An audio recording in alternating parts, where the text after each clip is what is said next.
Good afternoon, ladies and gentlemen. In the name of the entire interACT team, I welcome you to our virtual final event that we are presenting today and tomorrow. My name is Anne Schieben. I'm with the German Aerospace Center, and I'm leading a group or team of human factors and HMI experts at the Institute of Transportation Systems. And I was acting as the coordinator of the interACT project. With me is my co-moderator, Natasha Merritt. She is professor at ITS Leeds, and there she is leading a team on researchers on human factors as well. So we hope that you enjoy the meeting today, and I will give you a brief introduction of what you are expecting. Originally, we planned to run this event on April the 1st in Munich to show you our project results and the demonstrator vehicles that we built up in the project. Unfortunately, COVID crashed our plans, not just our plans, but the plans of all of you, I guess. So we are now sitting in our offices, if this is already allowed, or at home, and trying to make the best out of the situation. What we have presented today, or what we would like to present today, are results of some parts of the project, and we are presenting the results on the evaluation and the demonstrators tomorrow. I would like to take the opportunity to thank all the partners involved in the project. It's not just the speakers that you see today and tomorrow, but there are many, many others of us who contributed to the successful progress and results in this project. So let me give you a brief intro, what you expect or what you will see today. We are now in the opening session, and we will go into details on scenarios that we selected for the projects, real traffic observations and modeling work, as well as programming the vehicle automation. For tomorrow, oh, sorry, I missed to say that we have sessions for questions and answers. We have really many registered participants in these meetings. So it's up to 230 participants that are registered to join us. So we decided that it would be best if you just type in your questions during the session or the presentations, and we will pick up some questions and try to give the answers to those. Unfortunately, and we apologize for this, it won't be possible to answer all your questions because we are just too many. But we promise to upload a document on our website where we are answering your questions after this meeting, and we will let you know as soon as the answers are ready and uploaded on the website. So, as I said, for today, it will be on the basis for the interACT development, and for tomorrow, we will start with a short wrap-up and summary of day one. If some of you are not joining tomorrow, you will find all documents in the internet on our website as well. And I'm really happy to announce a keynote speech from Tom Alcom. Tom was willing to speak in Munich as well. And I'm really happy that he is now giving his speech tomorrow online in our virtual event. So, as I said, tomorrow it will be a bit more on the final results of the project. We will look on the HMI concepts and external HMI concepts, and then we will have a look on the demonstrator vehicles, and finally we will conclude the session tomorrow with methodologies and results of the evaluation and impact assessment. So this is what you expect in the 2 days, so this afternoon and tomorrow afternoon. And we thought about how to make this session a bit more interactive, and we would like to learn more about who you are. So who is our audience? Natasha, you have prepared some Slido questions for us. Could you please just share your screen and explain us how this will work? That would be nice. Yes. I just need you to make me presenter, please, and then I can share my screen. So while that's happening, hopefully most of you have come across Slido. Good afternoon from me, by the way. So you just need to use your mobile phone or your computer, please, to go on to slido.com. And then you need to type in this number. Hopefully you can see my screen now. Hashtag 57283. And then answer our first question, which is just telling a little bit about what kind of organization you're from. So I'll give you a couple of minutes to do that.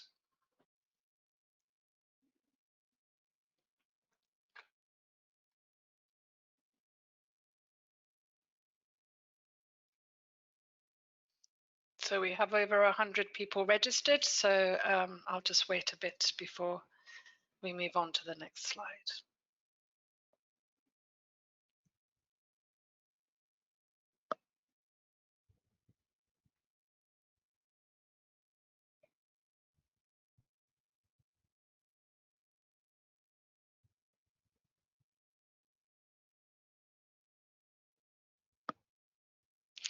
I like the way that university and research are considered different. So I guess as we were talking about research organizations versus universities.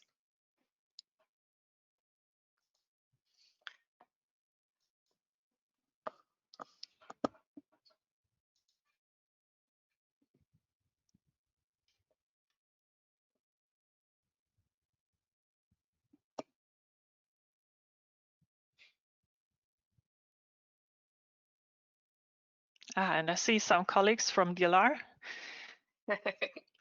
Research seems to be the main background, and industry maybe, yes. Yeah, we're all at the end of the day doing research, whether we're from industry or maybe even at the OEM, etc. So I'm going to move on to the next one for the sake of time. We do have still people voting, but let's go on to the next question. Which I think will be hopefully interesting as well. So now we want to know where you're calling from. So which part of the world you're calling from. And let's see how many from America are up and awake at this time. We do have colleagues from the West Coast wanting to join. So see, mostly Europe for now. Oh, Canada, very good.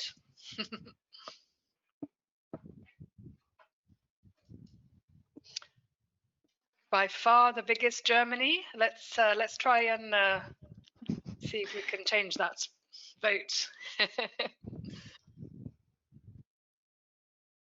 Oh, we have someone from Boston. Excellent. Welcome. Bit quicker now. Pakistan. Yeah, that's really international. Great. Welcome. Yeah, really nice to see that. Okay, we're just a bit quicker now. People are voting a little bit quicker now. So we've got 84 votes. Okay, it seems to have stopped. So the last question before we go on to the talks for now is your main field of expertise. So a lot of us on the project are human factors people, but let's see who else. So let us Vienna, know. that's a nice topic. Okay. All right. Maybe it's from the last one. Oh, yes, it is.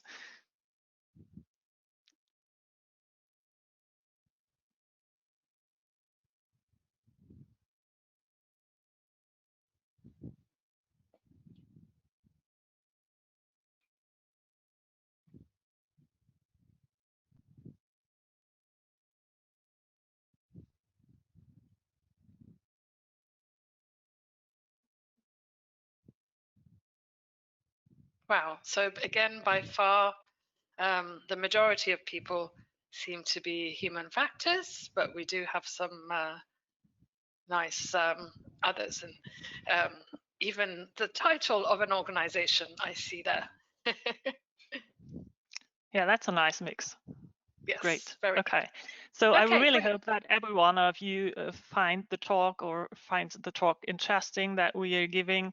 I think several topics are covered within the 3 years of the project work. And I will introduce now the project itself. So if you are not aware of what we did over the last 3 years, then you will be now learning a bit what interACT is.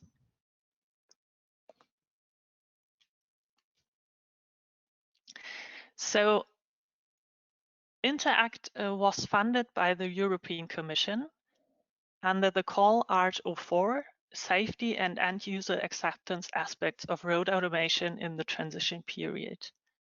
The duration was originally 36 months, so 3 years, and we had to extend the project duration till September 2020 due to the COVID outbreak, because, yeah, as I said, it crashed some plans. We received a funding of 5.5 million from the Commission, and I was acting as the coordinator of the project. We had a nice balance of industrial and academic partners from 4 European countries, Germany, Italy, Greece, and UK. You can see it on the map. So University of Leeds, CRF, then we had quite many German research institutes and companies, the German Center of Aerospace located in Braunschweig. We were coordinating the project, BMW, Bosch, Technical University of Munich, Halle, and ICCS in Greece. We had a twinning project, AV Intent, funded by NIH-TSA. So we were in close cooperation with the American colleagues that they did something very similar than we did. And of course, we have 2 sister projects in the Art 04 called Brave and Trust Vehicle, and cooperated closely with them. So what was the main idea? When we started, there was a lot on technology for automated vehicles, but not so much on the interaction point of view. So the question, what happens when automated vehicles come into play in mixed traffic environments? In the situation today where we do not have many automated vehicles on our road, the onboard driver is in interaction with other traffic participants. So, for example, by looking at pedestrians or by reducing the speed, there is some interaction, interplay between those 2 actors. And we asked ourselves, what happens if we put automated vehicles in mixed traffic environments? So how does the interaction change? And we came up with this triangle. We have on the one hand side the onboard user, and on the other hand side the other traffic participants, and more or less in the middle the vehicle automation. And if there's no driver in, or if the driver is distracted or reading a book or whatever doing in his car, he can't interact with the outside. And this is why it's important to have something that covers this aspect here. So the interaction of the vehicle automation with other traffic participant, as well as on this side here, the onboard user, that because he and she needs to feel safe what's going on when the vehicle automation, for example, is interacting with other traffic participants. So this was our main idea and our main interest that we worked on. We had several challenges that we addressed in the project. First of all, the safe integration of automated vehicles, SAE level 3 and above, into complex mixed traffic environments. Then we worked on solutions for expectation conforming interaction of automated vehicles with other road users and onboard users. And we tried to increase the user acceptance and ease of use by appropriate AV design. Further, we increased the overall safety and reliability of AV in mixed traffic environments, and you will hear about all those topics later in the presentations by my colleagues. So if you take a look on this picture, this is a picture that you will see in all the different presentations. We wanted to achieve a safe, highly accepted and efficient integration of automated vehicles in mixed traffic environments. That was our challenge, and we defined 5 objectives for doing that. So the first one was to work on psychological models, because we had the idea that we need to understand how human traffic participants interact with each other to really know how the automated vehicle should be brought into play. This is the first objective. Then we had the second objective on intention recognition and behavioral prediction. For sure, automated vehicles need to understand more what's going on in their surrounding to really interact with other traffic participants. So this was covered by this objective.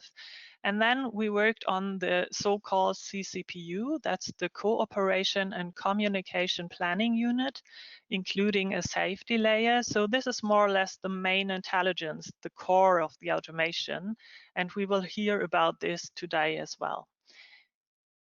Further, interACT, and this is what many of you might know about the project, worked on novel HMI and external HMI technologies and design strategies. So this is what we bring, for example, or install around the vehicle to inform others about what's going on or what the plan of the car is.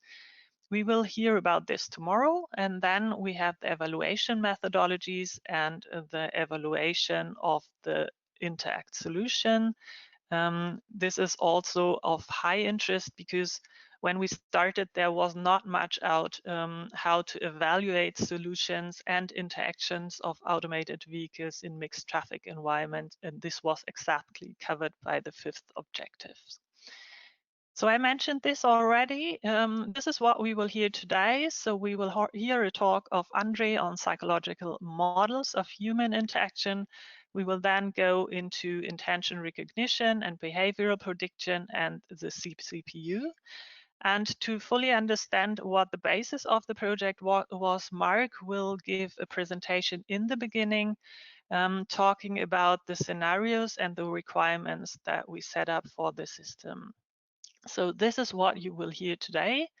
Tomorrow, we will talk more about the EHMI and HMI elements, about the evaluation and evaluation methodologies.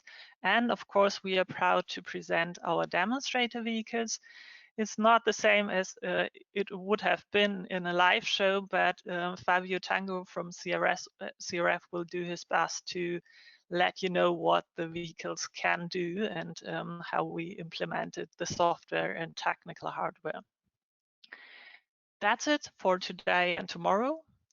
We hope you enjoy the meeting, and I would like to hand over to Mark Wilbrink. He is a colleague of mine at DLR. So Mark, please share your screen.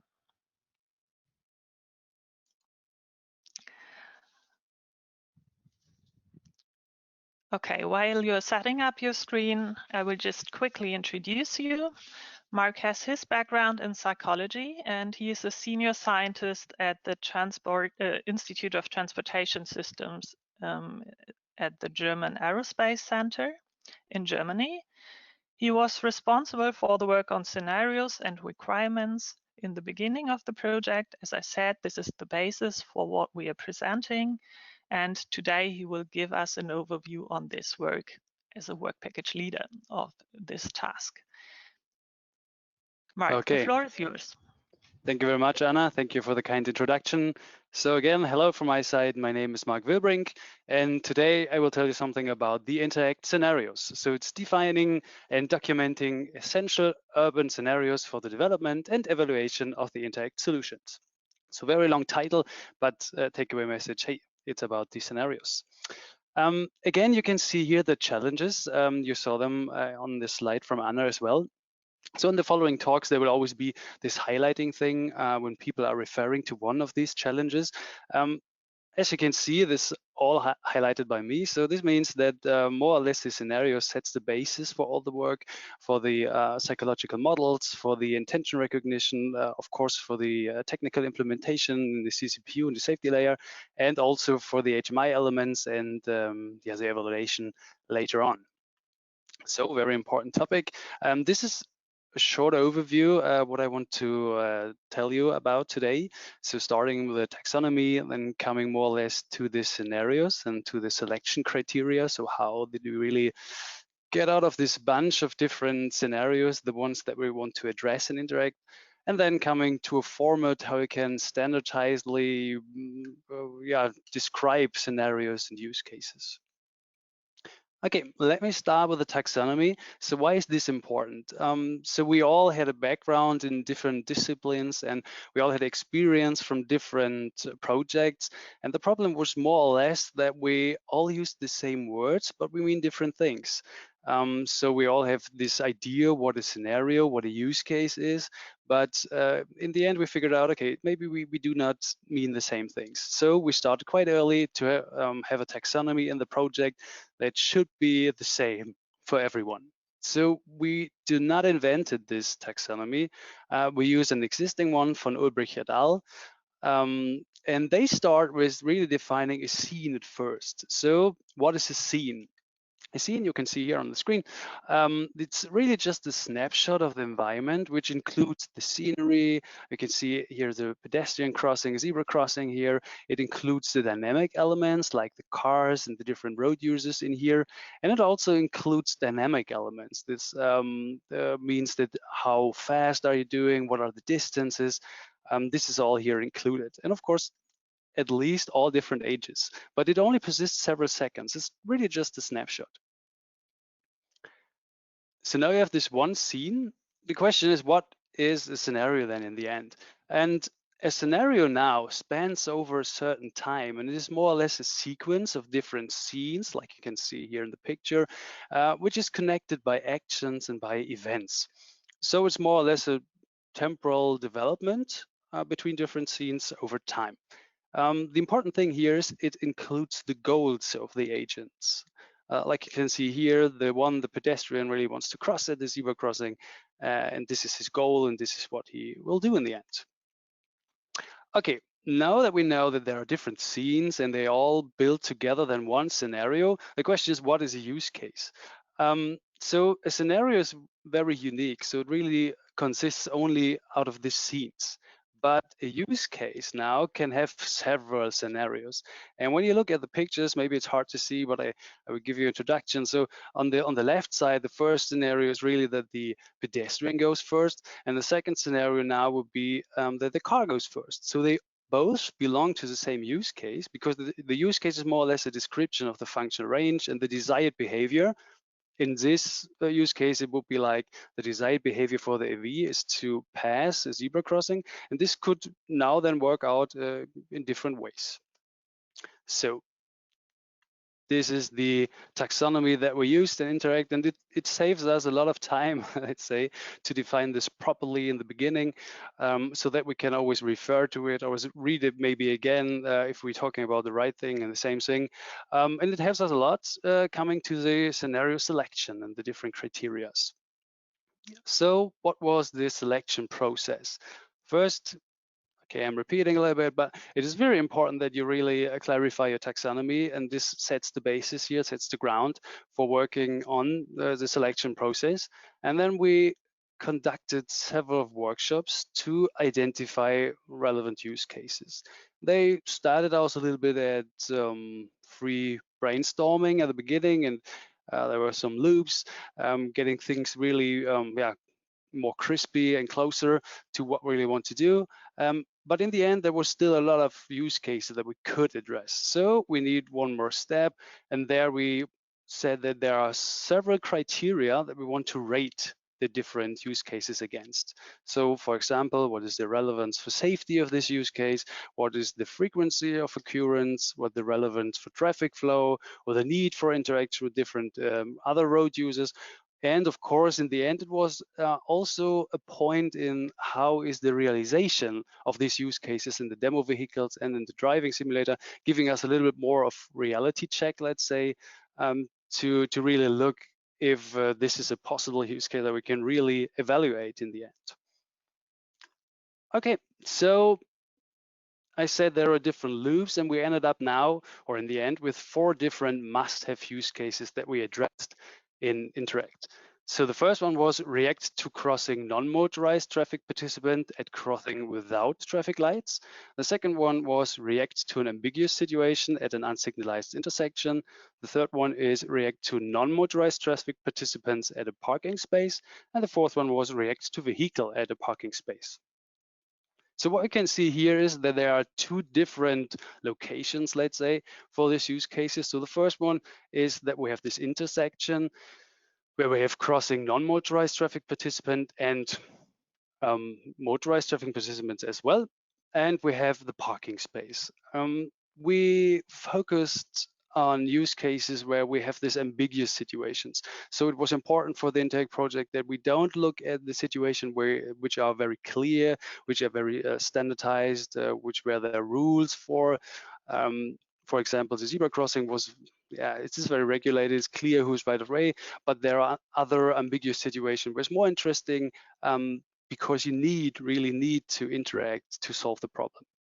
And we looked at the parking space because we thought, okay, maybe it's a space where different traffic participants feel more safe because the velocities are quite low, and maybe they think that they have right of way per se. So it is a very interesting use case. This is why we also include the parking space here. Just to give you an idea, I will show you one example scenario for the use case react to crossing non-motorized traffic participants at crossings without traffic lights. As I said, it's just the example scenarios. They can look a little bit different. But just to give you an idea how it should look like or could look like. So when we have this automated vehicle, this is the vehicle in red, and the vehicle wants to turn right, and we have a traffic participant, so a pedestrian in this case, who wants to cross the street.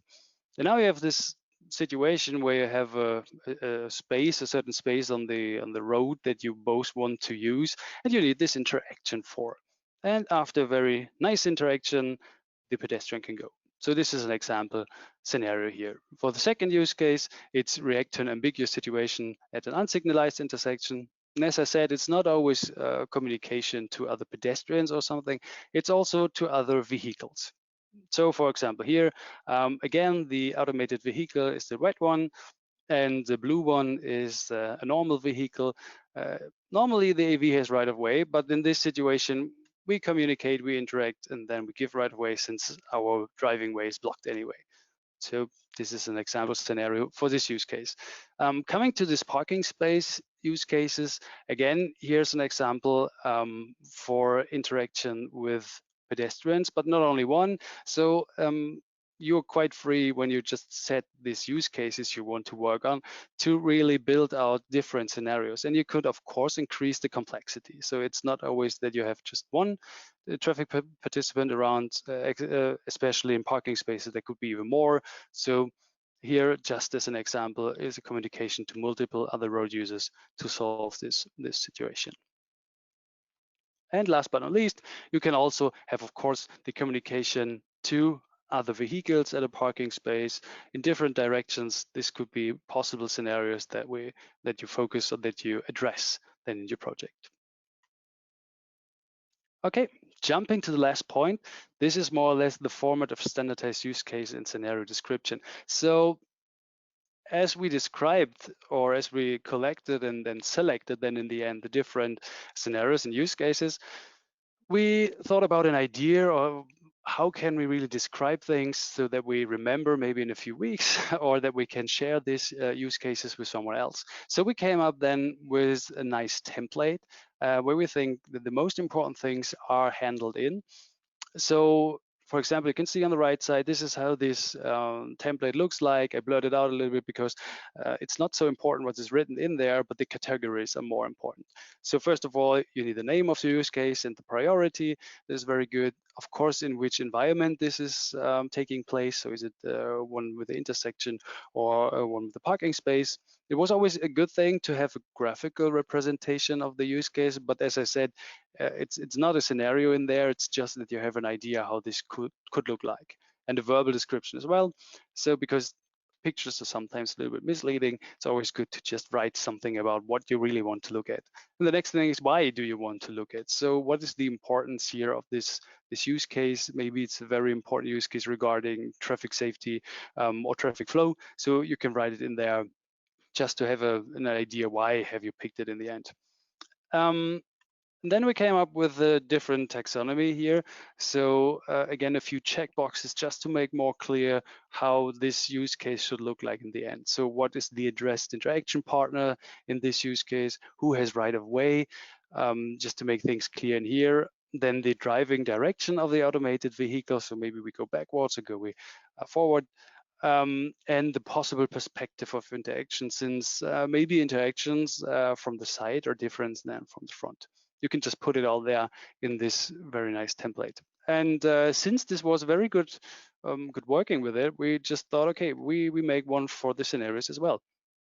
And there, we need to be a little bit more detailed. So this is maybe a little bit longer template, starting again with the name of the scenario and then the related use case.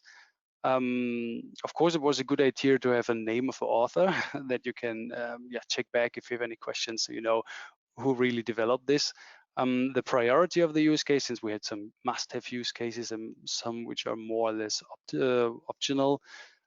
Again, the environment was important, and here you can have a graphical representation as well. So here you can have now your different pictures spreading over time and developing this scenario then in the end. Again, it was always good to add a verbal description as well, because the pictures sometimes not really reveal everything you want to see. And again, we had in the end some checkboxes to make this scenario even more understandable. Just who is right of way, how are the distances between the different actors, even if they changes, but it's more or less an initial situation.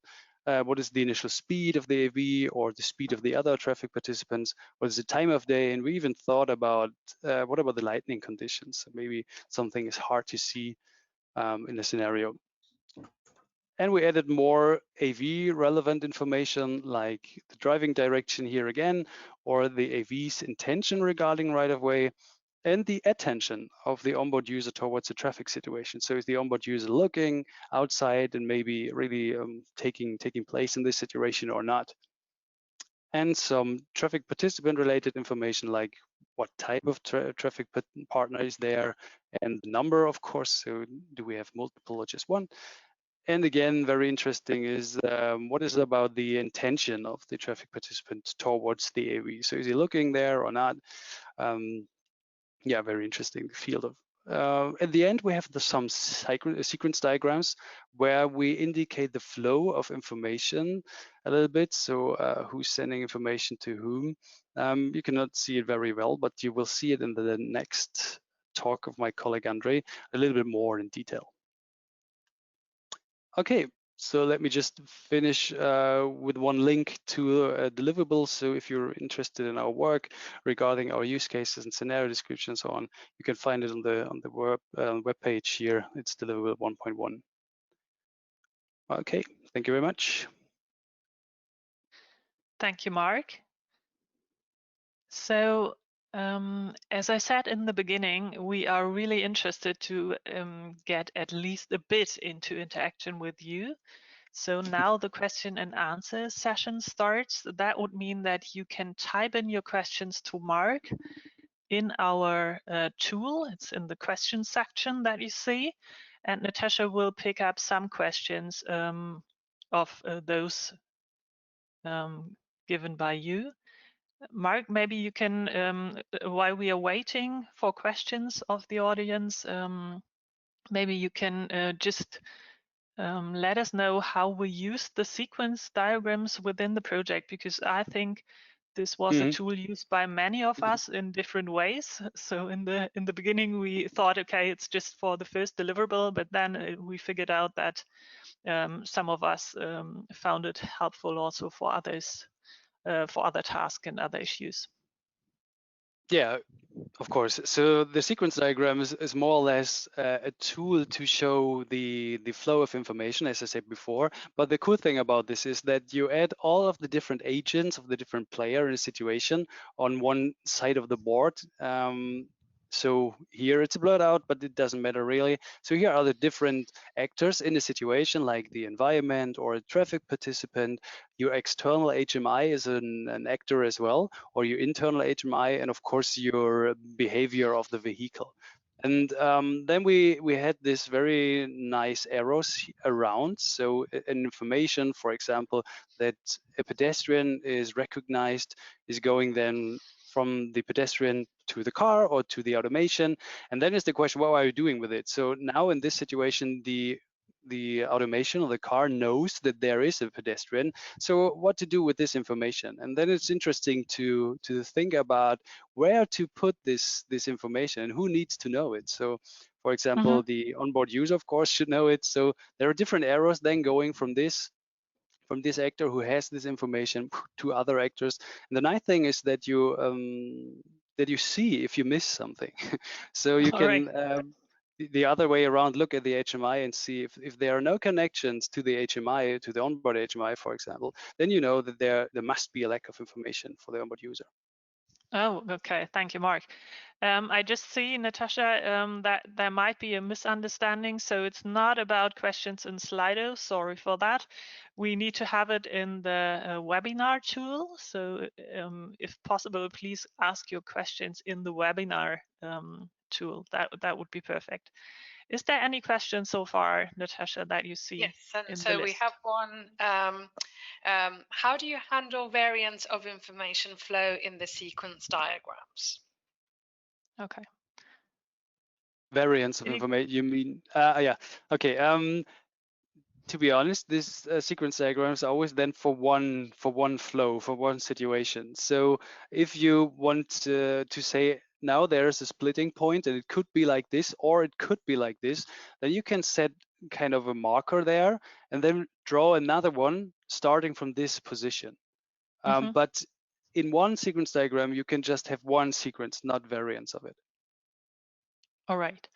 Natasha, are there any other questions from the audience? So I hope that everyone understands where to put the question.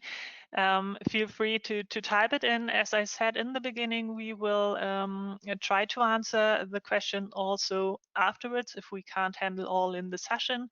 So there will be a written document, giving you the answers that are relevant for. Yeah. We have another one. Do you think VRU AV use cases are the most important, or is interaction between AV and manual driven vehicle equally important? I think it's at least equally important. So what we looked at is more or less the communication between the AV and different road users, and not the communication between two different automated vehicles. If was a question, I guess.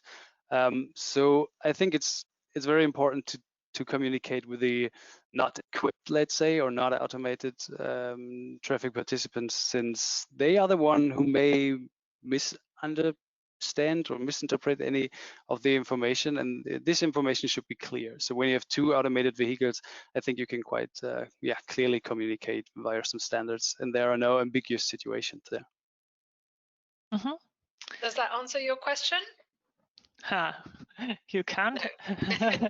We can't hear you. So, Okay. all right, Natasha. I see several other questions in the list.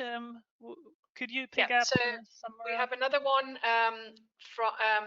In your scenario description, did you consider any relation to scenario standardization efforts, such as open scenario?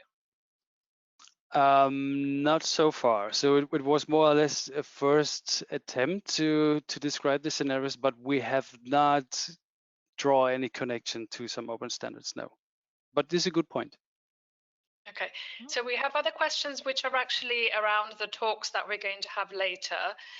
So I'm not going to necessarily ask that from you, but I'll go back just to confirm the question around AV and VRU.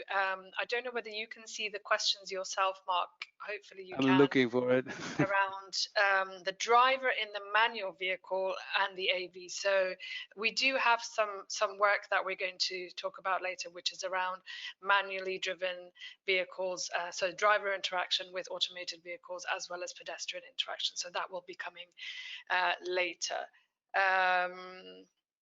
So we have one that is, yeah, so we'll know that. So I don't think we've got 2 or 3 minutes still left for questions to be asked before we go on to the next speaker.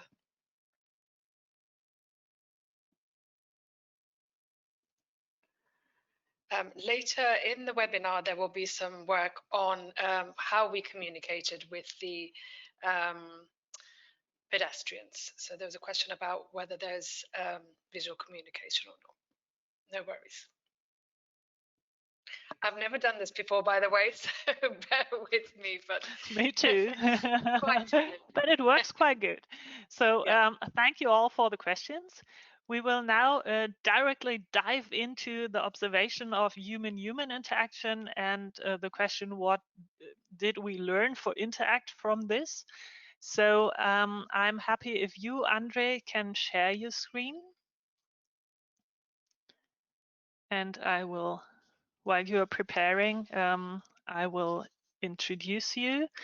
So the next talk is from Andre Dietrich. He is a research associate at the chair of ergonomics at the Technical University of Munich and has his background in aerospace engineering. In interACT, he coordinated the work package 2 on human interaction and modeling, and will present the main aspects of this work today in this webinar. So, Andre, the floor is yours. Thank you, Anna. Hi, everybody. So I will dive in today into what we did to understand human interaction in real traffic conditions and what were kind of the key messages that we learned for interACT and how do we proceed further from this one. Now I need to find my mouse. All right. So this is this enabler overview that you've already seen from Mark. This talk will focus the first and second objective, so the psychological model side of things, but also like show some insights into intention recognition and behavioral predictions, which will be continued then by Georgios in the next talk. I will start with the objectives. Our key objectives were basically to observe interaction in urban human traffic encounters, simply to understand them. So to understand how do humans interact amongst each other, to learn how should automated vehicles do this. So therefore we observed. Afterwards, we tried to model the observed behavior to basically derive recommendations for the AVs.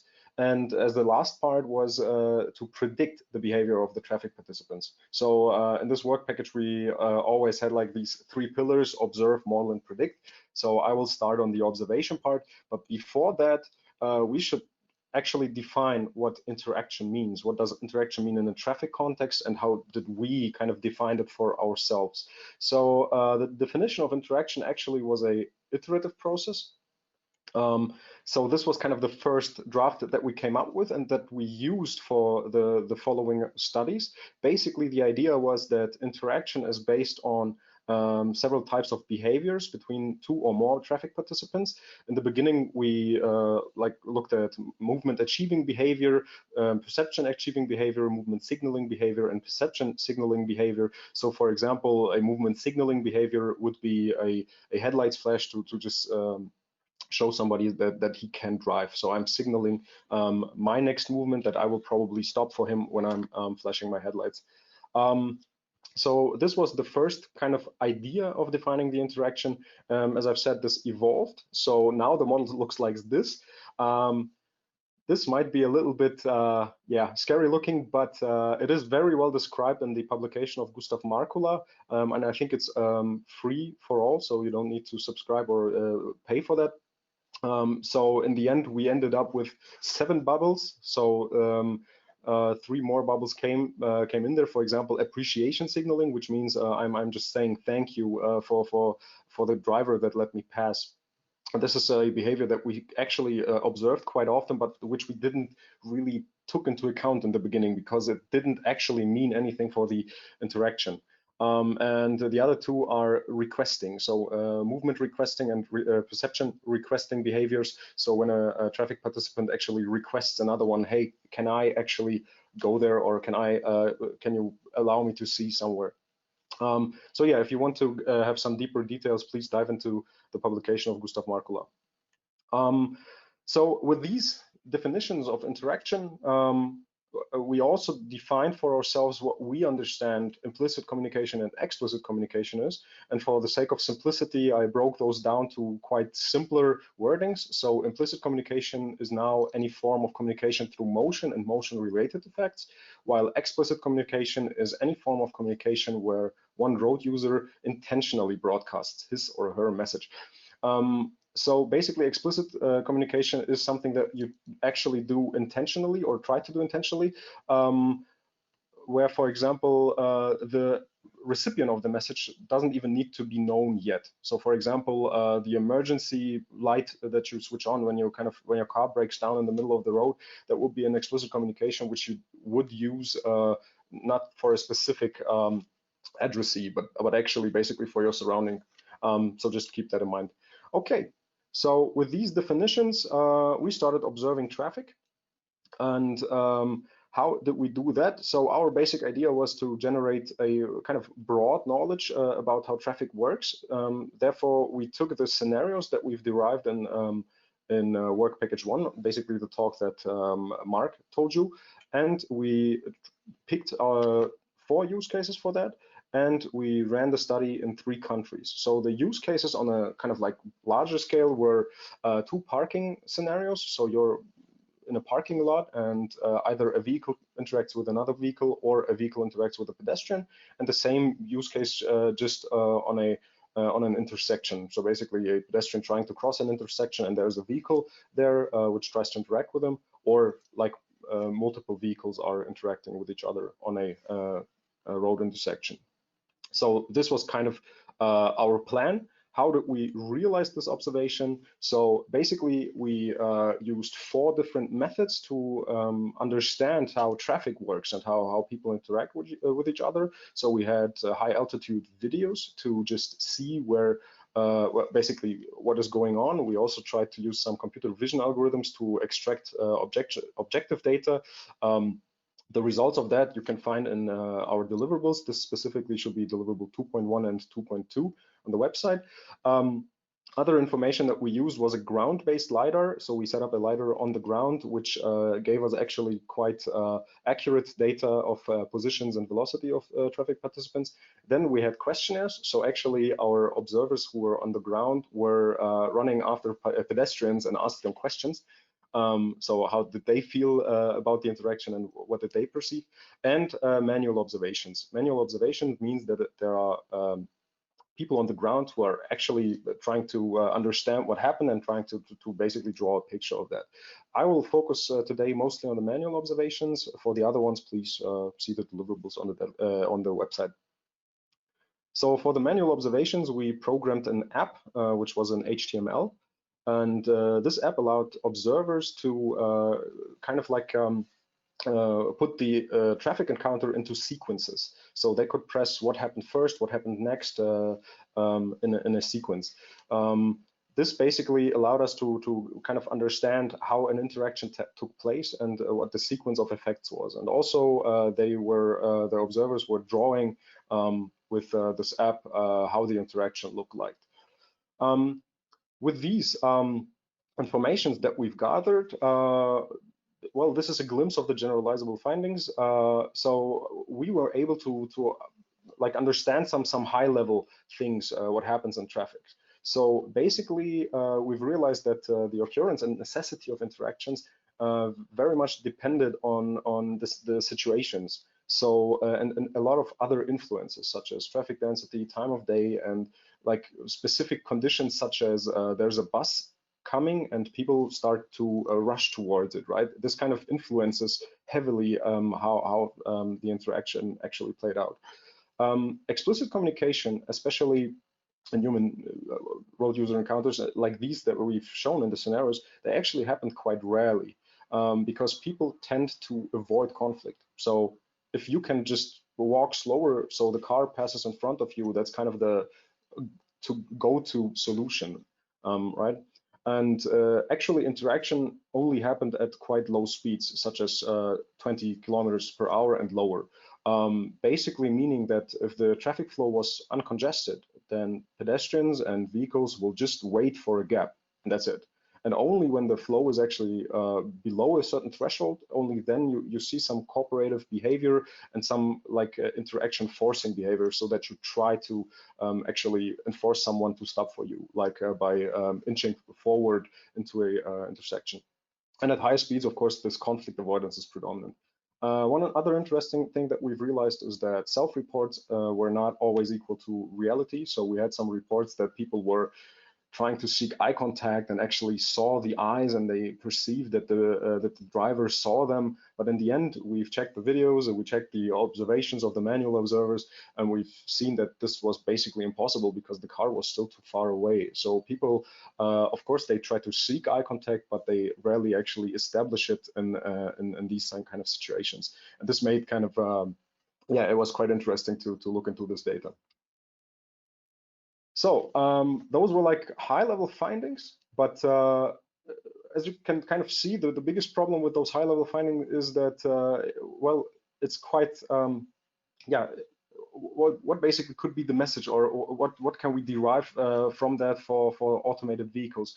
Well, that's kind of tricky because the observations and the results from the observations were very different. So here you see two locations. One on the left-hand side is from Munich. The right-hand side is from Leeds. And as you can see, the one is a T-junction and the other one is just a regular intersection, but still the flows where pedestrians use to cross the road is like different. It's not kind of equally distributed across the crosswalks. So this means that each other intersection that you could look at might actually yield different results. So therefore, as you can see, the infrastructure actually influences the traffic encounters and therefore also the resulting interactions. And this makes comparison very, very complicated, especially also, of course, with different observers on the ground. We had different people from in Munich and, of course, Leeds and Athens. So yeah, we had to actually deal with this. So how did we do that? We used those sequence diagrams to basically put the encounter into like these types of sequences and just count how often did something happen. So in a very kind of like simple sense, you can say each interaction will well, play out in two ways. Either the vehicle goes first, or in this example, the pedestrian goes first. Right. So if the vehicle goes first, this is kind of a typical sequence of events happening. You can find this described on the deliverables as well, right? So I will just skim over them. So if the pedestrian goes first, this is how typically an interaction looks like. And the most interesting part of this kind of sequencing diagram was that like this hand waving gesture that the driver made was actually quite rare. So these are percentages, right? So in 1% of all observed encounters in Leeds, there was a hand waving to kind of show a pedestrian that he might cross. So this was like one of the things that we saw that made us question, are explicit communication strategies in automated vehicle actually necessary or not? But using these observations, we also realized we can't only deduct this from traffic observations, right? So we tried to understand how perception of traffic actually works. And for that, that was kind of one of the conclusions. We should probably go back into the labs and try to figure out how pedestrians perceive traffic, or also drivers, of course, how they perceive traffic and how this process actually takes place to derive behavioral models or predictions as well. So if we just look on a vehicle that's approaching a pedestrian, it doesn't matter if it is automated or not, but the vehicle can send out some cues. So for us, the visual cues were mostly important within interACT. So visual cues are like implicit cues, like the vehicle positions and rotation and its time derivatives. Also the vehicle appearance, how does it look like? The driver presence and attentiveness. So is the driver actually looking at me, or is he not looking at all because the car is, for example, automated? And explicit visual cues could be vehicle signals, such as like in this picture, this light band, or driver gestures. So we try to understand which of these cues actually play a role in interaction and how basically the interaction unfolds. And therefore, we've set up a couple of virtual reality experiments. You will see kind of more virtual reality experiments and more experiments on tomorrow's talk of Yiman Lee. So today I will just focus on those that helped us to actually model the behavior. So we've conducted several VR experiments to understand how the visual perception of traffic takes place. This is a glimpse at the results. So, for example, an early deceleration leads to earlier crossing initiations by pedestrians. Sounds obvious, right? If the car starts decelerating early, then of course the pedestrian will probably start earlier because the car is like taking more time to actually get to the pedestrian by increasing basically its time to arrival. But for us, the question was, could this be more efficient than actually braking harsh and hard at the, closer to the pedestrian? Also, we found out that explicit communication led to earlier crossing initiations, which kind of was very consistent over all the study we did. So we found out that most of the time in these kind of simulator experiments, you have a benefit of the time benefit of roughly half a second when the yielding vehicle is kind of communicating its intent explicitly with an EHMI. And also a study found out that the presence or attentiveness of a driver does not actually seem to influence the crossing decision times, but the perceived safety and the perceived control. But time-wise, it did not really affect pedestrians or participants in those studies. Of course, we also looked on different deceleration strategies. For example, a defensive deceleration strategy would be initially braking hard and more than actually needed, and then basically let the car roll out until it comes to the pedestrian. And we found out that these defensive trajectories, they are better, like perceived by the pedestrian than an aggressive strategy, for example, or where the car actually tries to maintain its speed and then brakes abruptly to a full stop. Also, we found in the VR study that artificial pitching of the vehicle had a quite small effect in comparison to the decelerations. So there was an effect, but it was like in comparison, well, minuscule, especially also when comparing to EHMIs. So like by that, we could already identify which factors matter more to pedestrians. So how do we use this now, this information? Well, we tried to model it because modeling would allow us to, well, basically understand how specific interactions will take place without actually having to observe them. And the first thing we did is we looked on the data that we've acquired from the simulator. So there you can see like, this is not a simulation, this is actually the real data from a VR experiment with all the vehicles and all the pedestrians. And for us, this was quite important to identify why things were not as smooth as we expected. For example, in the second to last row, you can see that there was a pedestrian actually waiting until the car passed, even though it yielded for them.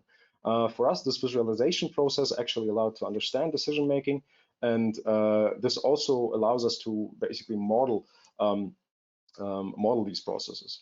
So the next step was basically building a model on the based on the key factors that we've derived. So how was this basically done? Taking the information that we have, like this is all the example of pedestrians. This is applicable for cars as well, but we decided to start with pedestrians because it was, well, simpler for us at that point. And basically using the simulator data, we were able to identify that, for example, the time to arrival actually was one of the key facts where you can say, basically say if the time to arrival is above a certain threshold, then the participant will cross. If not, then probably not.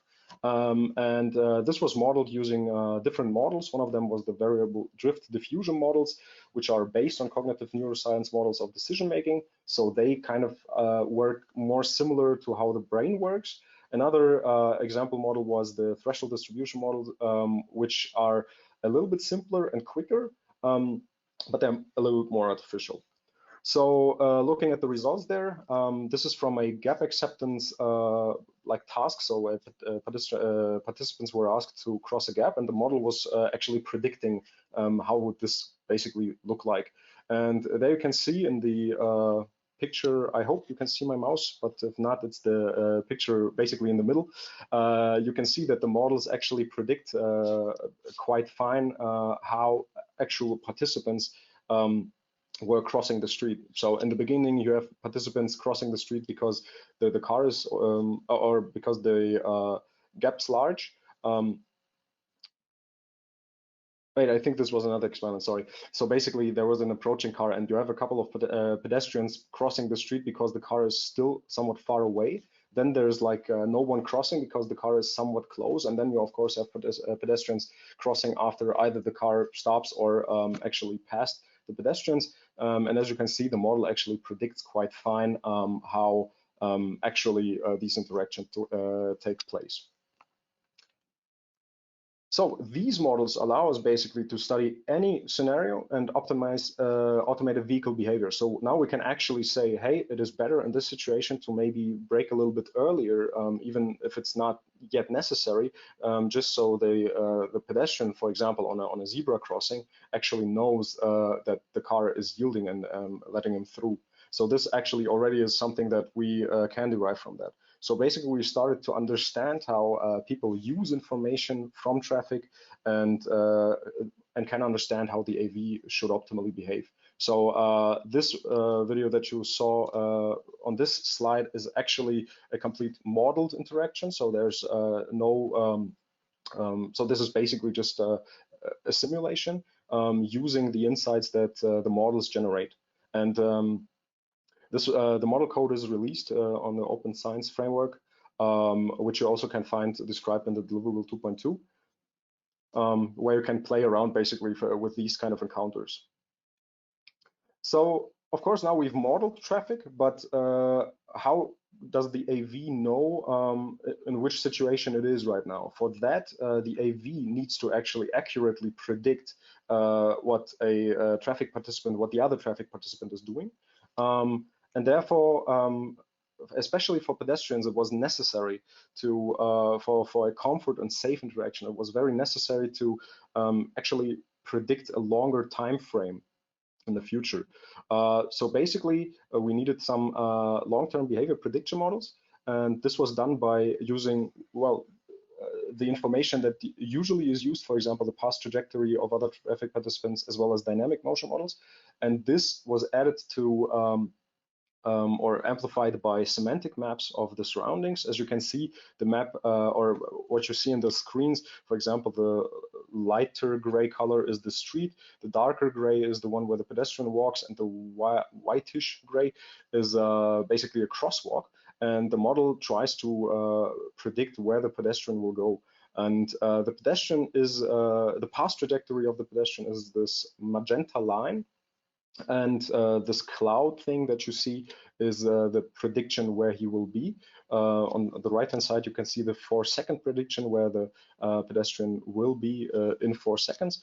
And the magenta dot is basically the ground truth. So this is where the pedestrian actually was afterwards. So using the semantic map, in addition with a goal estimation, basically where might the pedestrian actually want to go, right? There's like some things like traffic or bus stops, which might have a higher interest value than like keeping straight ahead.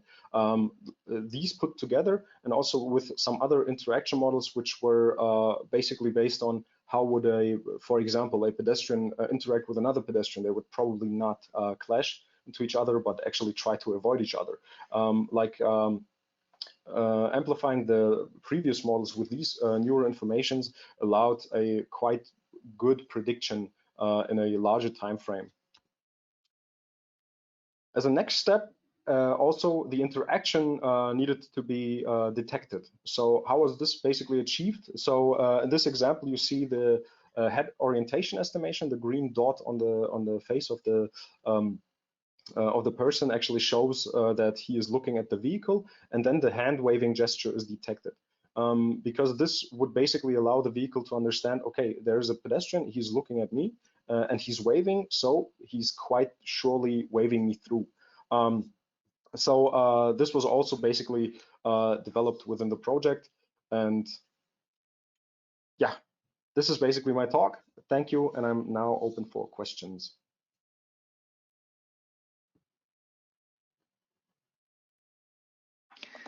Thank you, Andre, for this interesting summary of Work Package 2. So as we did with the first talk, you can now enter your questions in this tool. So go to webinar, not in Slido, please. And we will try to answer as many as possible. So we have one, Anna. I've tried to answer some of the ones that I know, like, for example, that the recording will be shared on our website, etc. But we have one. Why do you think driver attentiveness affects perception of safety, but not time to make a crossing decision? Aren't these at least a little connected? Probably, maybe, but it's really hard to answer, actually. Of course, we've expected some of these to affect also the crossing decisions, but in the end, what we found in the majority of the studies, that actually the kinematic motion of the vehicle actually makes you move. So if the car is slowing down and stopping, then for you the signal is there, okay, I can cross. So if the driver is not paying attention, but the car is still kind of stopping, you would still start to move and then probably question yourself, okay, he was not paying attention. So it also was a VR experiment, of course. So I'm not 100% sure how what was manipulated, but I think in one case the driver was just reading a paper or something like this. It might be different in reality, of course, because you have a way higher resolution, a foveal resolution. So especially in situations where the driver is looking at something else from the environment, I think this might affect your decision making. But if the driver is like playing around with this, for example, with his mobile phone, but stopping, like as a pedestrian, you would say, okay, he knows he has to stop anyway because he's stopping for me, and therefore he uses the time to play on his phone. Maybe this is an explanation. Okay, I hope that's answered that question. So the next question is, what were the main challenges that you faced during traffic observation? Sorry if you talked about it already, I lost connection, so maybe I missed it. So you should of course, you should talk about the weather conditions. Yeah, weather was fun. Of course, every of our good studies always happened like in winter, or at least in late autumn. So weather was tricky. We had some rainy days. We had some very cold days. Especially in Munich, we had to go out at -5 degrees, and it was quite humid. So that was rough. But honestly, I think the hardest part was actually like getting the teams to do exactly the same thing. So we had a lot of preparation talks and also a lot of like pre-trials for each observer to understand a scene interaction the same way, because otherwise we wouldn't be able to compare the results anyhow. And even then, the results were quite like different. You can basically see, for example, that the Leeds observations have a kind of different look to them than the German observations, but this is kind of like a personal thing where we weren't just able to bring the observers together on a test site and let them test out their observations. So I think this was the hardest part from the observations and the biggest challenge.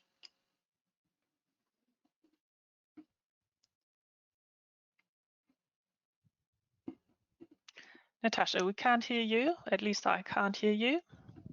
Sorry, I muted myself because I didn't want to cough into everyone's ears, and then I forgot to unmute myself. All right. So yeah, so the next question is about your next steps. Of course, this is you presenting a team of people's work. So let me know if this is relevant to you or whether we need to pass it on. So what are your next steps for this research? Which direction are you heading? Do you plan to formalize the predictive model into a recommended system or standard for AV intent communication, for example? As you said correctly, this is actually the whole work in Work Package 2 was kind of like derived into 3 main parts. One was like measuring and doing the observations and like doing those human factor studies, which I was a part of, and then we had the modeling guys where mostly Gustav Markula would be the person to talk to, and the prediction algorithms, this goes more into the direction of the Bosch partners and the ICCS partners. So I think we should just pass on this question, because my research focus is still on the human factors side, where we still are trying to do more studies on like how people perceive things and how they react to things. Yes, I've asked Gustav to join, but I think what we'll do is we'll take that. I know the person who's asked that question, and I'm happy to put them in touch with each other. So if that's okay with you, Paul. And Johannes is, Natasha, sorry for interrupting. Johannes is online, so if he's willing to answer the question with regard to the intention recognition algorithms from the Bosch point of view, that would help maybe. Okay. Yes, but I will have to Johannes? find him. Yes, regarding oh, perfect. Yeah.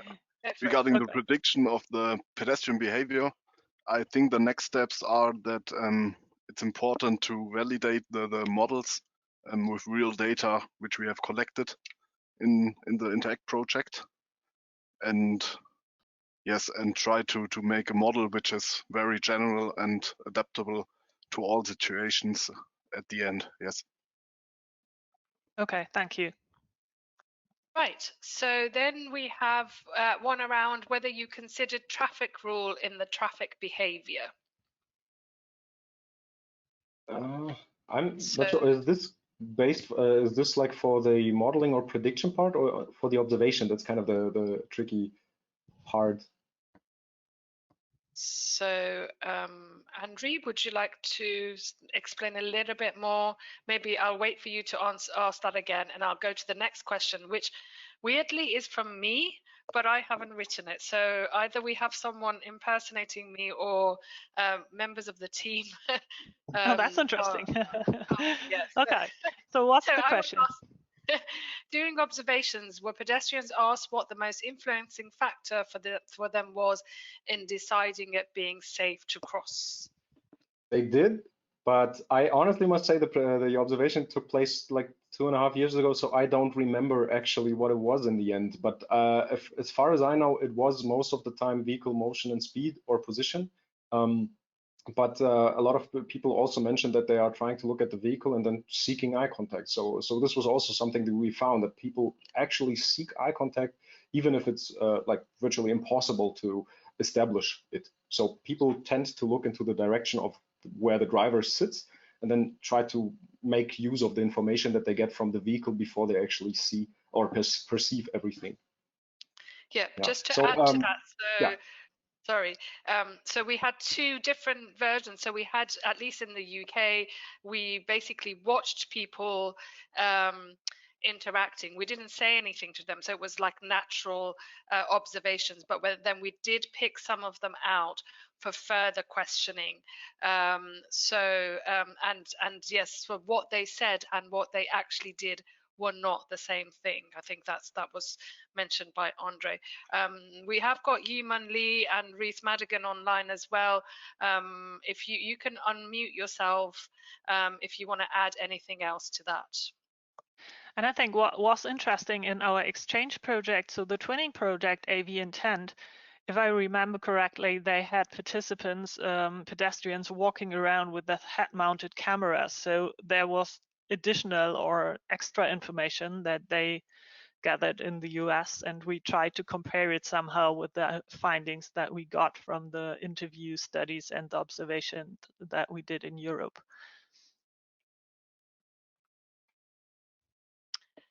Okay, I think we've not got any more questions coming through, so we're ready to go to the next speaker, Anna, if you're ready.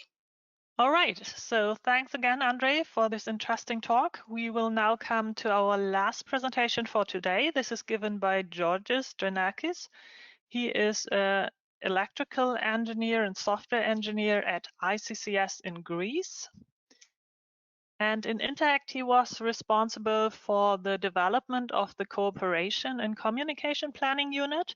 So this is the main core, the main intelligence of the vehicle. And he will present aspects of this work for us today. So the floor is yours. Hi, hello. This is Georgios from ICCS, and as Anna said, this will be a presentation regarding the logical and design process going from perception elements to the actual planning of the AV and the motion and communication with other traffic participants. So basically what we did is a combination of mainly two work packages. Work package 3 that includes the CCPU and the safety layer, all the logic and the intelligence of the system, and work package 2 that mainly has to do with the intention recognition of other traffic participants and behavioral predictions. This was a collaborative work done by mainly 5 partners: BOSS, DLR, CRF, TUM, and ICCS. So a brief overview of my presentation. I will first discuss some aspects of the AV planning and how we designed the whole system. Then we will dig into some technical stuff regarding the system support and core modules. And lastly, I will give some preliminary results of our work, theoretical and practical, and some conclusions we made. So in general, the CCPU, namely, is the brain of the interACT system. It stands for Cooperation and Communication Platform Unit. As you can see from the design of the interACT system, it communicates basically with all other modules. And its main task is to orchestrate the interaction between all participants, including the passengers of the automated vehicle, the automated vehicle system itself, and other traffic participants like pedestrians or other manual vehicles.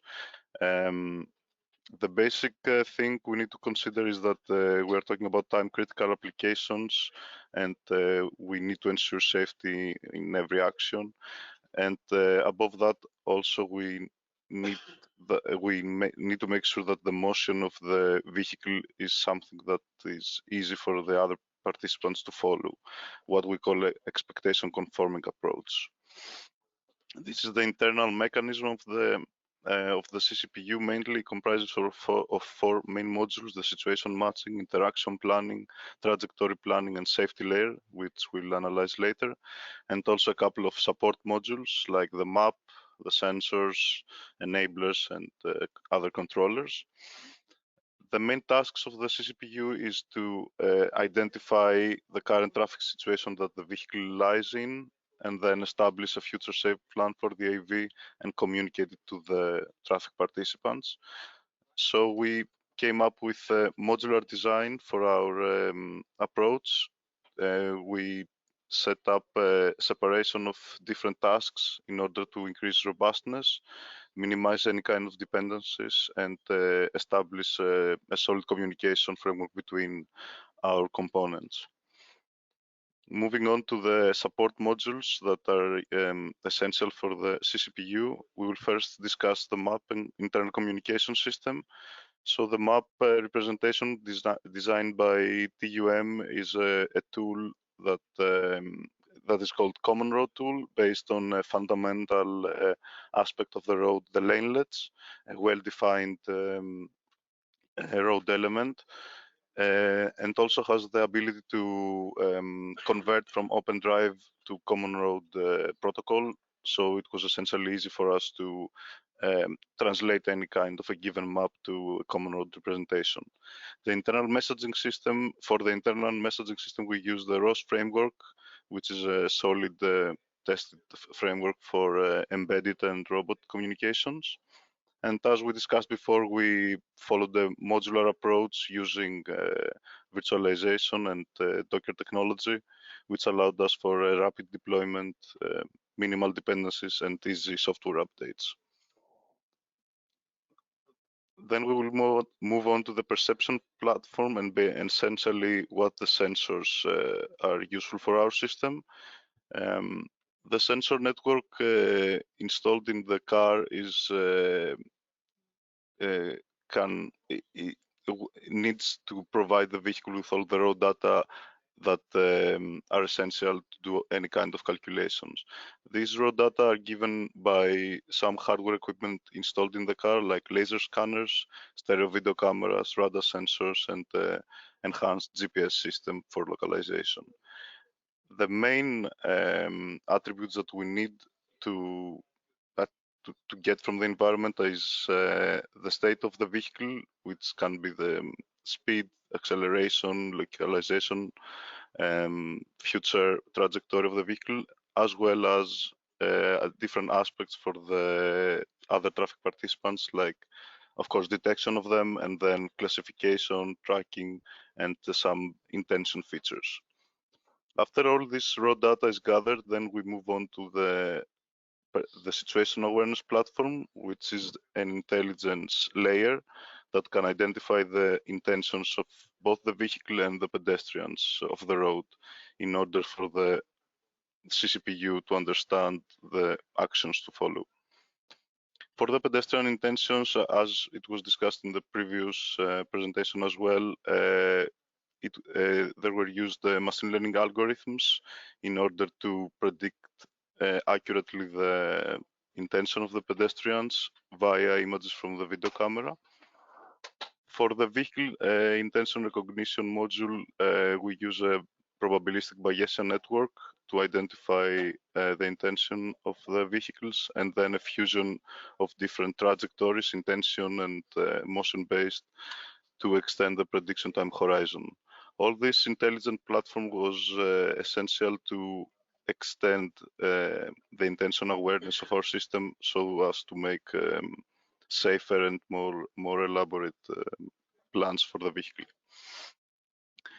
Another aspect that was used as a support module were the enablers. Basically, these are like digital databases for the CCPU, from where we can draw some elements that are helpful to identify scenarios and traffic situations and how to react to them. As it was discussed in the first presentation, based on the interACT use cases, there were several scenarios generated, scenario variations as we call them, and our task was basically to digitalize them so that the machine can understand them, basically to formalize them using mathematical rules called horn clauses.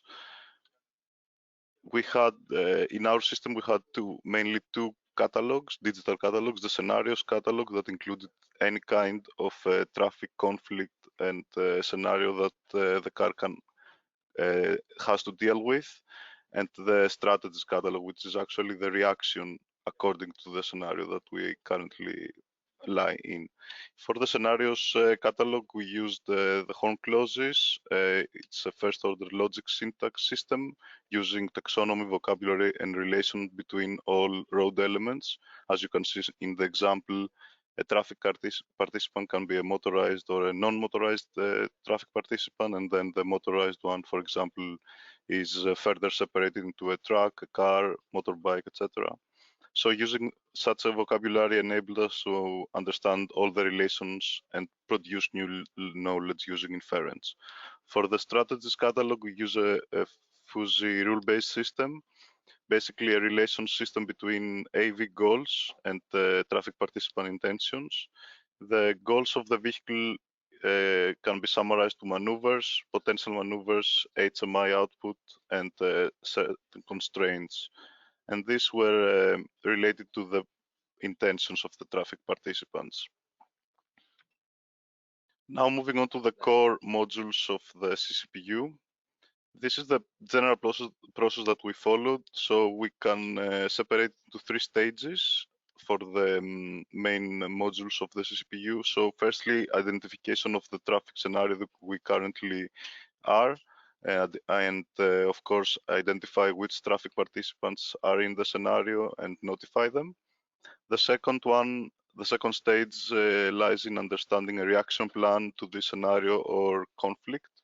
And the third is the execution, which means controls, enable safety mechanism in case of an emergency, etc. So the first module of the CCPU is a situation matching module along with the scenario catalog enabler. And this is mainly responsible for recognition of a potential conflict between the vehicle and other surrounding traffic participants. Via a processing mechanism and using an inference engine, it manages to understand any kind of raw data, information from sensor, or intelligent information from the situation awareness platform, and identify scenarios that are basically conflicts between the vehicle and the traffic participants. It has the ability to understand multiple scenarios in case of multiple traffic participants reacting, and also to manage to calculate different scenario probabilities depending on the level of confidence of the sensors. The output of the situation matching goes to the interaction planner, which is basically the strategy planning of the CCPU. And its main task is to identify, classify the situation we currently are, and strategize a plan according to the situation.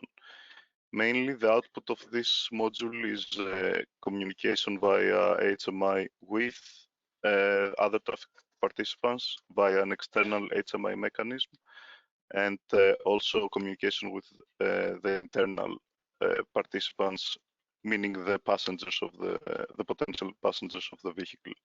Also, there are a couple of constraints like deceleration rate in case of a conflict or even stopping that are generated from this module. The information of the interaction planner now goes to the trajectory planning module, which is the actuator of the CCPU. The trajectory planning module handles the control of the system, and it has a twofold role in the CCPU. Firstly, it generates a long-term a priori trajectory from point A source to point B, the destination, something like a Google Map route. That is the long-term plan of the vehicle. This is a deterministic, of course, route. The second and most important is the dynamic trajectory, which is based on the novel work of CRF on low-speed autonomous driving using MPC strategy. This algorithm can achieve up to 15 kilometers per hour speed of autonomous driving. Lastly, we have the safety layer, which is the safety umbrella of our system. The safety layer computes a fail-safe trajectory at all times, and at the same time monitors the system output and checks whether the actions of the car are safe and are in accordance to the safe trajectory. And if not, it intervenes and notifies the system that something is wrong and we need to stop or we need to brake. And the most important fact for the safety layer is that it needs to be very accurate, very fast, nearly real time. So there was a lot of software optimization on this part from TUM. Now we'll move on to some preliminary results. So at the first stage of our tests, we focused on theoretical and simulation tests. So basically individual module tests, end-to-end tests for messaging framework and data chain, as well as instructions to HMI and controllers. And also using several testing tools to check the internal communications and how the safety layer is always on, and there is no problems regarding to that. During the second stage, we tested the system using real data sets. So there were two sets of data acquisition, one done in Abstad in Germany, which include the free driving for multiple rounds, and second in Orbassano, Torino, using datasets with example of conflicts AV to vehicle, AV to pedestrians, or even emergency situations. And the system was testing again end-to-end and online and offline with these datasets, and as you can see in the right picture, using custom visualization tools. After testing the system in the lab, then we move on to the actual deployment in the CRF demonstrator vehicle. These are pictures from the meetings in Orbasano when we managed to install and fully deploy the system into the vehicle. And we followed an agile process, meaning small increments of development, deployment, testing, feedback, and again, redevelopment, in order to manage to deal with any kind of issues during installation, hardware issues, or software updates. This is an example of after the CCPU was installed in the vehicle of conflict between vehicle and the pedestrian. Oops. So the prototype vehicle will move to this green line, which is the long-term trajectory that we discussed before. Now this is replayed really slow so that we can see the details. Soon on the right hand side of the vehicle, a pedestrian will show, and the vehicle will manage to identify it and identify a conflict. As you can see here, identification, conflict, and the scenario detected. Then the vehicle reacts with the stop line, meaning stop and wait for the pedestrian to cross, and the HMI blinks, which means that it gives priority. And after the danger, let's say, is gone, the system loops back the process and gives the trajectory back so the vehicle can continue moving. And this is a similar case with a vehicle-to-vehicle interaction. This played a bit faster, and now the vehicle interacts with the white vehicle driven manually. Again, the vehicle stops, the HMI blinks, giving way to the white vehicle, the manual one. And when the conflict is resolved, it continues its original course. And now moving on to some conclusions made from the interACT project and the CCPU development. Mainly we followed this well-known 4 steps process: design, implementation, lab testing, and deployment. During design, our main achievement was the designing of the architecture of the system, scenarios and strategies catalog, and common messaging formats and mechanisms. During implementation, all individual modules that we analyzed before, plus the dependencies, were developed individually and then all together merged into the CCPU system, along, of course, with the safety layer, which was crucial for such an application. During lab testing, we did unit tests, functional and system-wise tests, both using simulated data and real-world datasets that we managed to acquire from our meetings. And lastly, during deployment phase, we managed to actually test the modular functionality in a real traffic scenarios, in a real demonstrator car. And although it was a control environment in CRF Security Center, we managed to perform some technical tests with pedestrian to vehicle and vehicle to vehicle scenarios. The results are published in several papers and also some project deliverables. This is the whole list. If you want for reference, it will also be online. And that's all from me. Thank you. Thank you, Georges, for this excellent presentation on the Cooperation and Planning Unit. So again, we have some time left for questions, so feel free to ask Georges what you would like to know about the CCPU development. Anna, can Is there I just already anything in? Yes. Sorry, I just wanted to remind people that the questions are asked through the GoToWebinar and not the Slido. Sorry for the confusion, but there have been another couple of questions saying that people can't ask questions. So you can use your GoToWebinar. There is a thing, depending on how you're using your phone or your computer, for questions that you can ask there. The Slido is only for getting a view of votes around what you think of the presentations and so on. So we have one around whether the video and LiDAR data sets can be shared. I'm not too sure about that because it was a property of Bosch. It was done mainly on the Bosch premises, so probably it's a question for Johannes. But so far they are private, just for the use of in the project, inside the project. Yes, that's true. Okay, and Johannes, can you confirm whether this can be shared within the project to other partners? So this is a question from a project partner, a member of the project partnership. Oh, Okay. interesting. That's Yes, nice. it can be shared within the project, but we have to respect the privacy rules, of course. Of course, I will put you in touch with each other. Okay, do we have any more questions?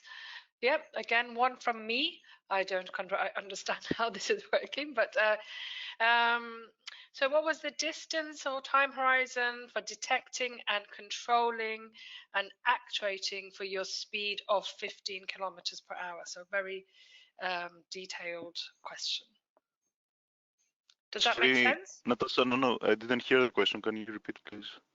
So could you comment on what the distance time horizon is for detecting and control and actuation for your speed of 15 kilometers per hour? This is a bit tricky because it depends on the scenario itself. So basically, as I analyzed, the process is to first identify the scenario, and by the time that you identify it, there are it is quite fast, so it's a matter of milliseconds for the vehicle to react. Now, the identification of the scenario itself depends on the sensors, of course, but as long as the sensors are stable, they have a very long range. So basically, if I remember correctly from the evaluation data, the technical test we did, it was at least 20 meters before the intersection, so it was quite safe for both for the pedestrian or for the vehicle-to-vehicle interactions. Okay, thank you. Anything else on the list? Not at the moment.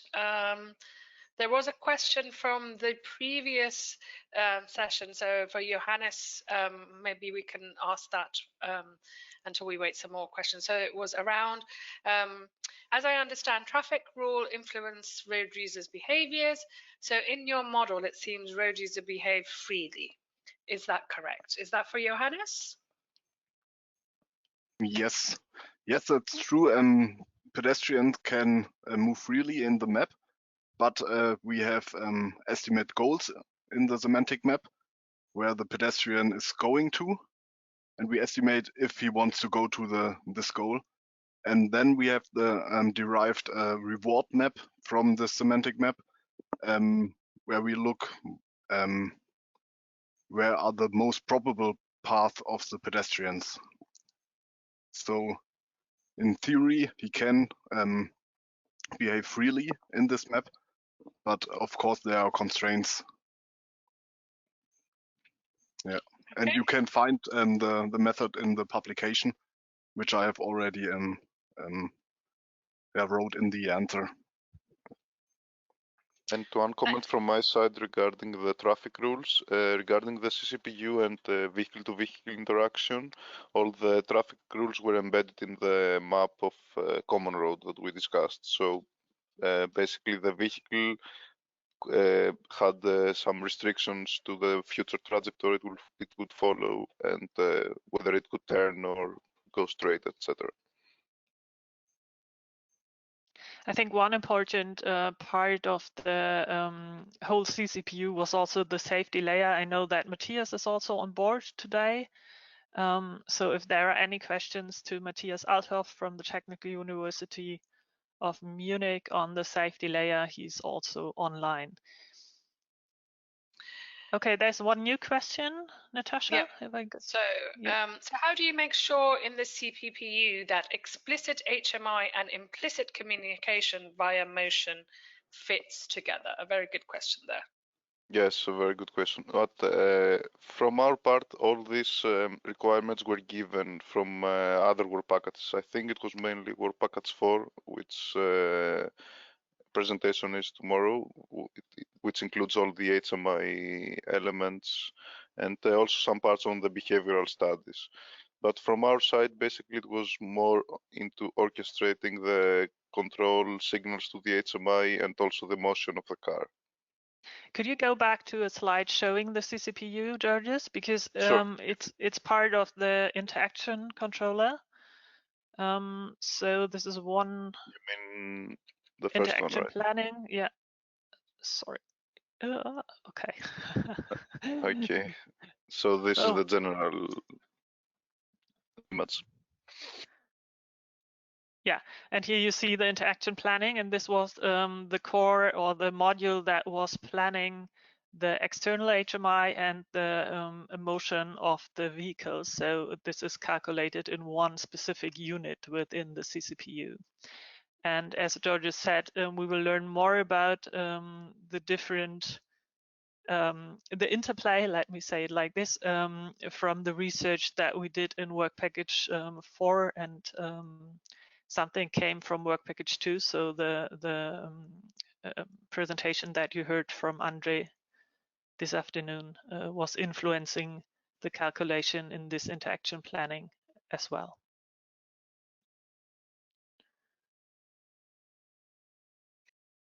Okay, are there any other questions?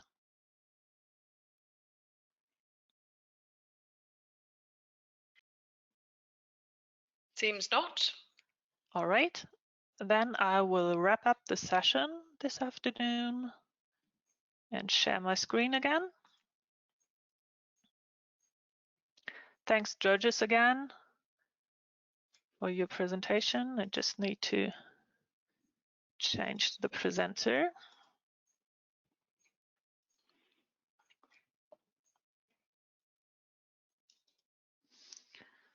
Okay, so here we go. I hope that you enjoyed the session this afternoon. As I said, it's not, we have plenty of more stuff to present. So what we learned today is how we tackle the objective to achieve a safe and highly accepted integration of automated vehicles into mixed traffic environments. First of all, Mark gave a presentation on the scenarios and the requirements as a starting point for the whole project. And then we dived into the human-human interaction. So how do humans interact in real traffic, and the observations that we did in Europe. And having this as a basis, Andre explained the modeling and as well the intention recognitions, or part of the intention recognition done by Bosch and ICCS. Intention recognition was also part of the third talk today. So this was on the cooperation and communication planning unit and the safety layer. This is the core of the automated vehicle, and you have seen videos where the CCPU is implemented in the CRF car, the demonstrator car that we would have shown in Munich. Now you saw the videos, and as said, we are happy to give you more information on our website. So the videos will be uploaded and the material will be uploaded. But first of all, I hope that you will join us tomorrow as well. So we will have a look into the developed eHMI, so external HMI and onboard HMI elements. This is a presentation by Hella and BMW. Thereafter, Fabio Tango from CRF will give us some insight in how the vehicles looked like in the end. So our demonstrator vehicles coming from CRF and BMW. And Yimun from ITS Leads will finalize the session tomorrow by giving you a lot of research results on evaluation studies that we conducted in simulators, VR environments, and also on test tracks and real world with the demonstrator cars. So this is what you expect for tomorrow, sorry. We hope that you enjoyed the session today, and we hope that you come back tomorrow. We would like to close the session with 2 Slido questions, so we end as we started this afternoon. Natasha, would you mind to put the Slido on the screen again? And here we are.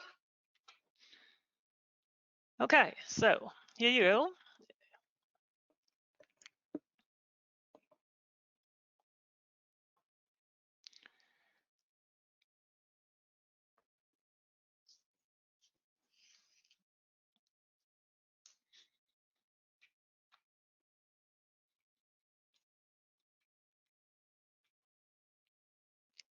Nice to see mostly 4s and 5s. These are anonymous, so you can make it less if you like, but it's really nice to see that.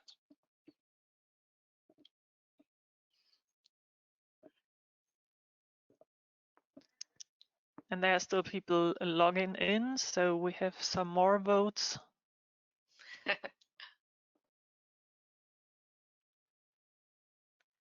So no one from the presenters is allowed to vote. No.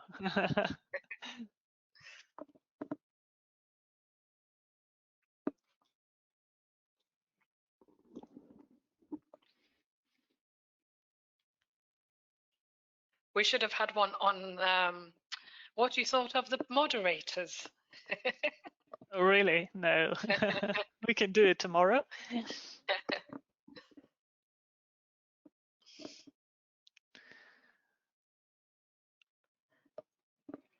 Okay. All right. Thank you for your feedback. So we've got one more last question.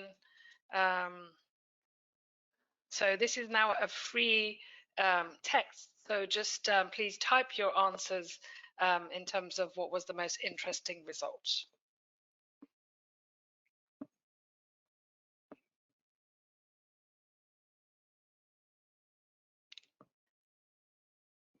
Gone quiet.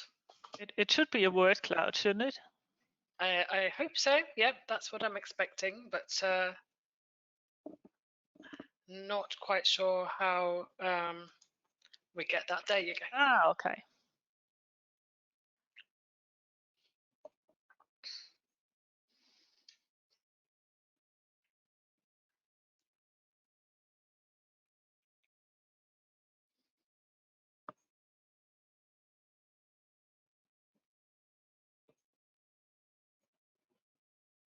Really nice. Thank you for providing feedback. It really helps us understand what's important.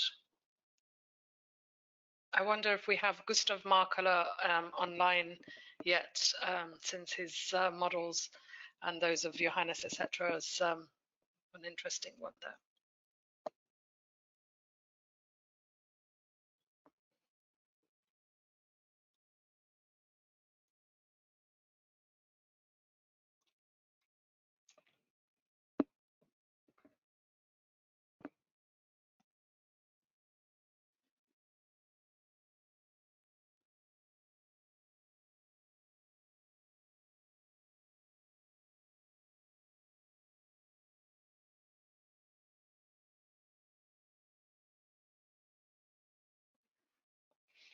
Okay, I think we've got most of the answers that we're going to get. Yeah, models, that's the top number 1. Okay, interesting. So as said, we will come back tomorrow at 1 o'clock Central European Summer Time, and it would be our pleasure to present more results and to have you back tomorrow afternoon. So have a good day today, and see and hear you tomorrow. Bye. Bye-bye. Thank you, everybody. Thank you. Bye. Bye.